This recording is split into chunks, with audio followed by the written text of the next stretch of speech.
আলহামদুলিল্লাহ, তোমার দেখা আমার মনটা ভরে গেছে। আমি যে কত খুশি হয়েছি তোমার বইলা বুঝাইতে পারবো না। আমি আপনি আমার ভেতরে কি এমন দেখছেন যে আপনি এত খুশি? তোমার ভিতরে এখনো কিছু দেখি নাই, তবে শুনছি ঘটকের কাছ থেকে তোমার চুল নাকি অনেক লম্বা, একদম মাথা থেকে পা পর্যন্ত। বিশ্বাস করো, আমার সারা জীবনে একটাই স্বপ্ন ছিল, আমি যারে বিয়ে করব তার চুল হইব সবচেয়ে লম্বা, একদম মাথা থেকে পা পর্যন্ত। আলহামদুলিল্লাহ, তুমি আমার ইচ্ছাটা পূরণ করে দিছো। আরেকটা স্বপ্ন আছে আমার, আমার বউয়ের চুল থাকবো লম্বা, আমি মনে করো তার চুলগুলা এমনি এমনি এমনি এমনি এমনি এমনি করে বিলাই দিব। আপনি কিন্তু অনেক দুষ্ট। যা, বউর লোকে দুষ্টামি করবো না তো কার লোকে করবো? হ্যাঁ,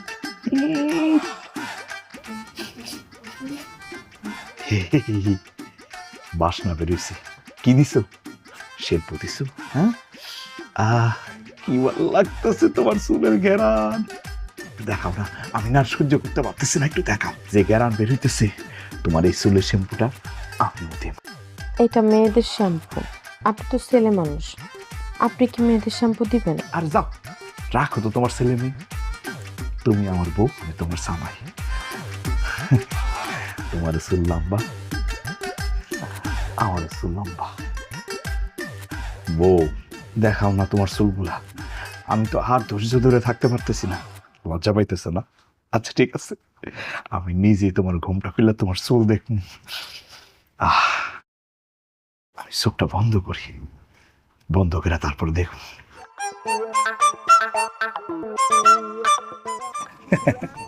চোখ খুলি না? ওমা, তুমি যদি দেখি তোমার চুলগুলো হিজাব দেয়া ঢেকে রাখছো, এটা আবার কেমন কালারের হিজাব? হ্যাঁ, চামড়ার মতো দেখি। হ্যাঁ, চুল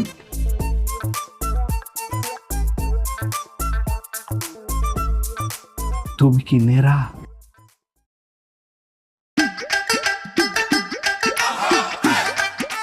আম্মা!